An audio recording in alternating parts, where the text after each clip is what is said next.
All right, good morning. I'm going to go over what the summer homework is. We'll get into a lot of this next semester when we start back in August. So you're just going to be doing a little bit of prep work, basically. The summer homework, you are working on the 250 list.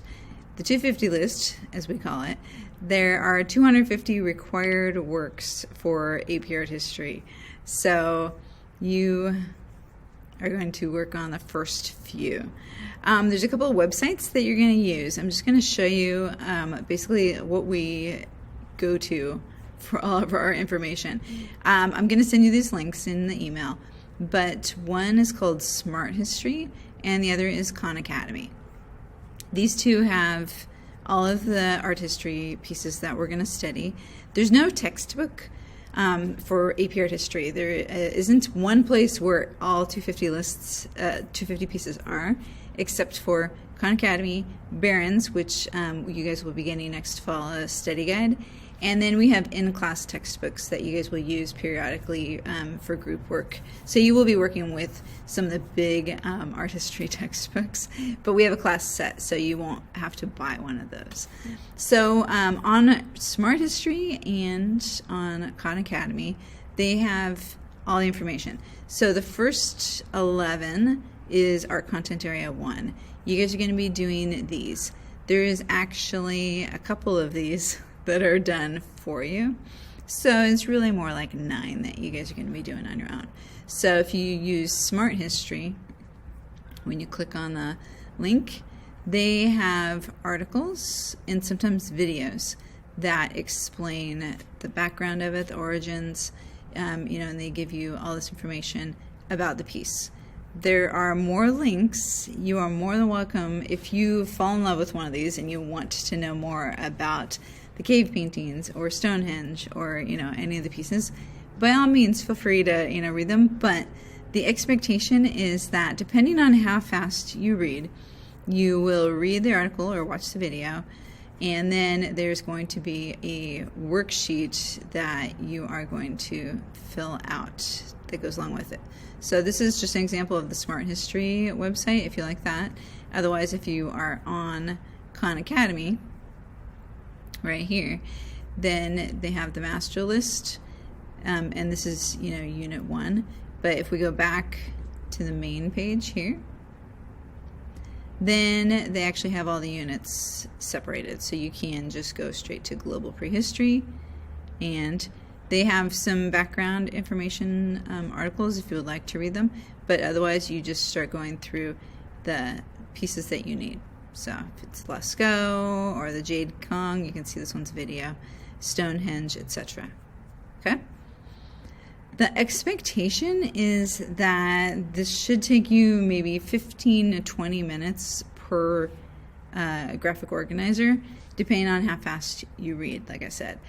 Some of you guys will be able to move through these relatively quickly. If you read slower, or if you want to take your time with it, please don't spend more than half an hour on each piece.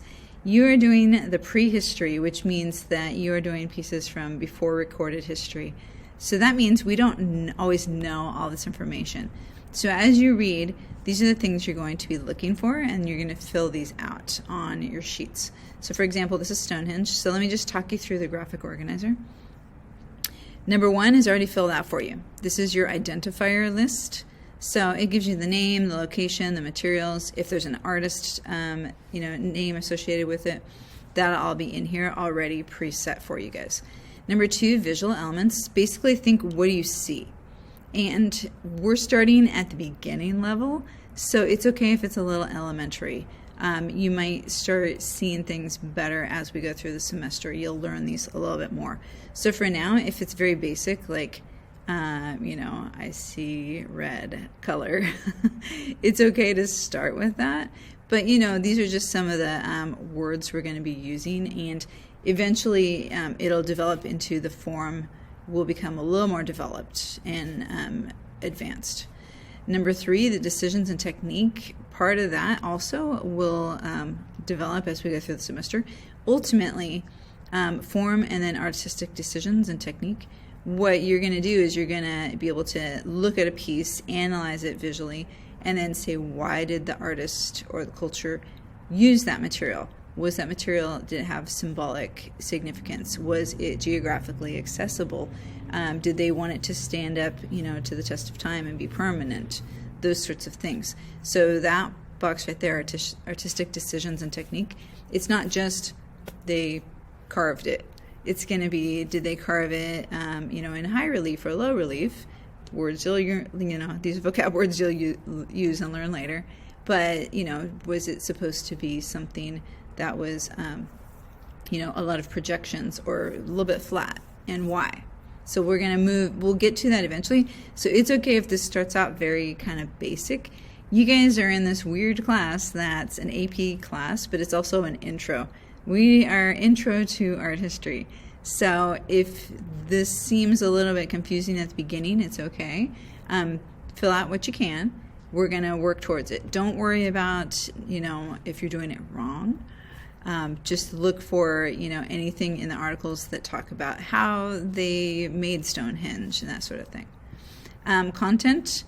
There's 3 boxes for context, and if you mix up the boxes, as long as information's on the sheet, I'm not going to mark it wrong if it's from box 4 or box 6. But basically, when we talk about contextual analysis and like the background information of it, content is what's the subject matter. So when we get to paintings of Jesus, and it's the lamenting like the dead Christ or something like that. It might be the subject of it, maybe there's symbolism, but what's the story of what's going on with the piece? So, for the Lascaux cave paintings, maybe, it's the animals and, that sort of thing. These two, once again, you may not have this information because what was the intended function of a cave painter from thousands of years ago? We might not know the purpose and motivation. You might not know the audience and the patronage. The audience, the main thing you're looking for is what's the reaction to the work. So you might be reading articles that show the prevailing theory of the time. So this is what the scholars think it was used for, and so that might be what you write down there. They believe that the cave paintings were used for this purpose and that sort of thing. These 2 boxes you probably will not be doing yet because how are they being innovative and how did it change and how does it show continuity and tradition, and then how did it influence others? You probably don't know these. You won't see these in the front article, so it's okay if boxes 7 and 8 are blank. And then this box over here, this is where you're gonna draw, and it's okay if it's like stick figures and basic. But by drawing out Stonehenge, it helps you be able to recall it a lot better, okay? My suggestion is if you use the back of it, like if you're printing these out, you can write down any questions or vocab words that you want to come back to, when we kind of review these in class later on. All right? One word is that some of them, Stonehenge is one. Sometimes there's 2 different versions. So for number 8, Stonehenge, there's 2. You don't have to do both. You can pick which one you like. This one is just to give you an idea of a different format. Everybody learns in different ways. If the graphic organizers end up being a little too weird with the boxes for you, you can do a note sheet version. So this is an example of that. So this one has more specific questions. So sometimes, especially for architecture or like specific sites, then sometimes we do this style. So this one actually has vocab words that you can look up for the definition. And then this is still using the Khan Academy article, so what types of stones and all that. So if you like that more specific aspect where you're actually looking for answers to specific questions, feel free to use this one instead for Stonehenge. All right, one last thing. I said there weren't textbooks. So what Smart History is, we're gonna get rid of that, sorry. What Smart History did is that they actually made books. So if you go on the website, you can go on here and you can download their books. They're free. It's It's pretty nice that they did that. So you can, there's a larger size, a smaller size, and you can actually pay for a bound book if you want to.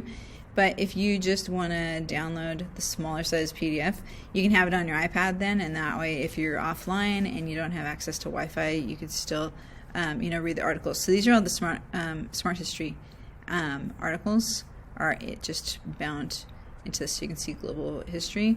They've just put it into a format where you can access the articles. So that's actually pretty cool. So, all right. Besides that, that's basically the summer homework. And then I do have one other video I will link that I made last year that goes over the graphic organizer a little bit more specifically if you need it. Don't feel like you have to watch it, but some people wanted a little bit extra information. So that's it. Email me if you guys have questions, and we'll talk soon.